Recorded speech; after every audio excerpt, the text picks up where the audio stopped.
All right, Krystal, what's on your radar? Well, understandably missed in the swirl of impeachment and insurrection news yesterday was this significant development. Republican Senator Marco Rubio has joined with progressives in calling on Joe Biden to pass $2,000 checks immediately upon taking office. And that is really great news. Now, I have to tell you, in the odious, depressing, and occasionally frightening muck of our current politics, the dramatic evolution on checks and the political power of direct checks is one of the few things that actually makes me really hopeful. Just think, when Andrew Yang first launched his presidential campaign back in 2017, not only was universal basic income not particularly popular, many voters didn't even know what it was. The concept actually was not a new one. None other than Richard Nixon had explored the idea, even conducting successful pilot projects to test its impact and its feasibility. But with the American policy landscape severely shriveled by decades of trickle-down and neoliberalism, it had been decades since anyone had dared to suggest that, hey, maybe we should have a real floor under Americans, and maybe the best way to do that is just to give people money. Yang told me, when I started running for office, people had no idea what UBI was. I had to explain it every day, and everyone thought it was unrealistic. Well, just a few short years later, direct cash aid has become one of the most popular, bipartisan, potent policies in all of American politics. What a shocker! Who could have predicted that maybe doing something direct and tangible to improve people's lives might just be a winning issue? Now, the political impact is clear as day at this point. In November, voters punished congressional Democrats who they saw as standing in the way of aid.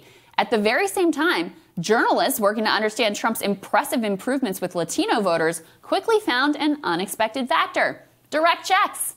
A former Republican mayor of Rio Grande City in Starr County explained, to people in a community that struggle day in and day out and they get a check with the president's name on it, it helps build his identity. When it's time to make a choice, are you going to vote for a guy you never heard of before, or a guy who signed a check that helps buy groceries for that week? It's pretty simple, folks. But all of this evidence pales in comparison to what Democrats were able to pull off in Georgia.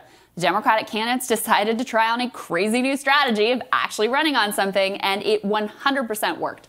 Warnock straight up ran ads on Facebook that said, "Vote Warnock and get $2,000. It helped them to achieve dual upsets against really long odds.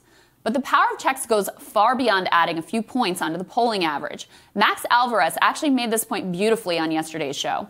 The experience of people getting a check from the government in June, right? That's not something people are going to forget. They know that it is now possible, right? They know now more than ever that it's not just the rhetoric of politicians saying, oh, we can't do that. Oh, you know, something blah, blah, blah, the deficit, right? People are like, no, it was in my bank account. I've seen that you can do it. I've seen that you give even bigger tax breaks for the rich and yada, yada, yada. I do think that that does kind of play a role in changing kind of people's psyche, or at least their understanding of what is politically possible. And that's not something to kind of be discounted. Now, when the government dramatically expanded unemployment and cut the first round of checks, millions of Americans had an incredibly eye-opening experience. An experience that I dare say exploded 40-plus years of deficit hawk rhetoric. Politicians on both sides of the aisles have been telling Americans for decades government can't do anything meaningful to improve their lives. The 9 most terrifying words in the English language are, I'm from the government and I'm here to help. Republicans have just flat out promised nothing, and Democrats have gone the slightly preferable route, I guess, of pretending to want to do something but having a zillion excuses why their hands are tied and sorry, they just can't.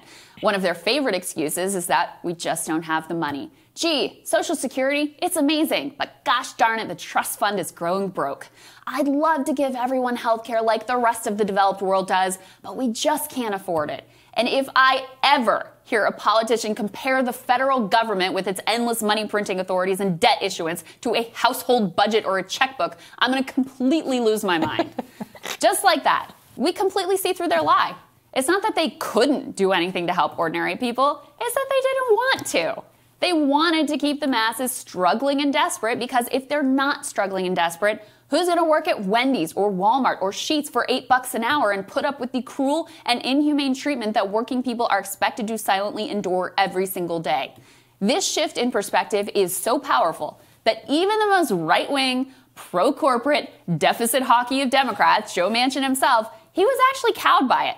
He recently gave an interview to the Washington Post where he initially confidently rejected the idea of $2,000 checks. Absolutely not, he exclaimed. Then he launched straight into the type of rhetoric which has served him in a red state for decades. I don't know where in the hell $2,000 came from. I swear to God I don't. That's another $400 billion. But in a follow-up interview, he immediately backtracked, apparently realizing that the new political landscape was different from the one that he has so skillfully navigated for so long. There's one other thing that I think it's worth mentioning about the checks and why they see them as so important. So if you look throughout history, the times that are most dangerous for the existing order are not the times when the peasants are most oppressed, so to speak, when the boot is fully on the population's neck. It's not when people are being completely crushed and have no hope. It's when there's a tiny little bit of an opening, an itty-bitty crack in the facade, a realization, hey, things maybe could be different. That's when movements coalesce. That's when things that previously seemed impossible become suddenly inevitable. And maybe, just maybe, checks could be just such an opening. And Sagar, I actually think Rubio's comments here are extraordinarily significant. Because what do they portend?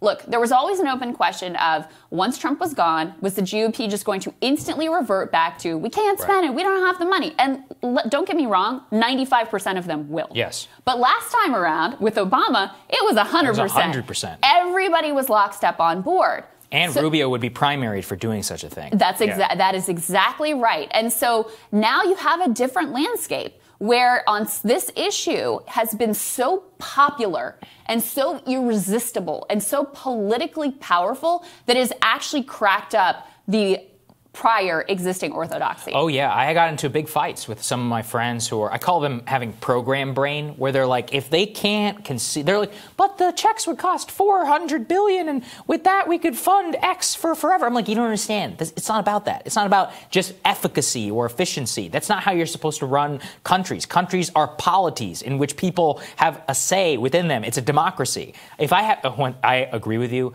If somebody tries to tell me about household balance sheets versus a government, we are a global superpower. We are not Guinea-Bissau, okay? Guinea-Bissau does have to worry about household debts because they owe other people money. When you have 11 aircraft carriers and you have productive capacity, it's not the same thing. Okay, rant over. But seriously, it does matter because when people try to bring an efficiency mindset, and I'm not saying efficiency isn't always important, but it is, like with vaccines, for example, like, yeah, you want some efficiency. However, whenever it comes to these types of programs, it's about benefiting as many people's lives as possible in the middle of a global pandemic and using it as evidence that you can do widespread, popular socio-economic programs, that the government is capable of doing that. That's immensely beneficial to all of us and our public trust. Like, don't you think those people in South Texas have more trust in their government and its authority and its ability to provide for them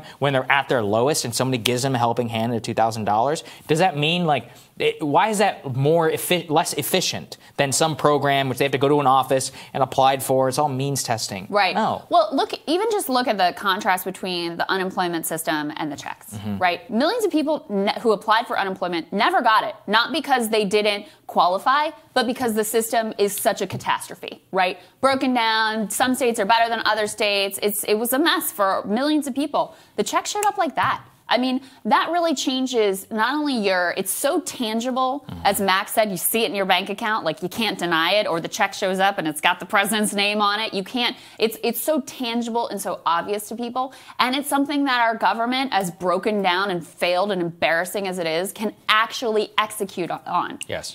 Here's the other piece, which I think is important to think about, which is, it's easy to downplay the importance of symbols, which is kind of what you're saying. Like, the fact that you have this symbol of, we actually did something for people, like something measurable, something tangible. Our federal government made that happen. That symbol is incredibly important because, look, ultimately the whole country is nothing but a set of symbols. Like, symbols are all that there is. So if you feel better about the possibility of government taking action in your lives, that opens up a whole new avenue of possibility when all we've been hearing for decades and decades and decades from both sides of the aisle is government can't do anything. Don't expect anything from government. And what do you end up with when you have that politics? Then it all just collapses down to rhetorical culture war. And that's all that we've had. No, you're right. Look, I mean, what binds America? Like, all countries are fake to a certain extent, and America's the fakest one because we don't have anything in common. Like, we're not racially similar. We're not geographically similar. Like, it's a pretty young country.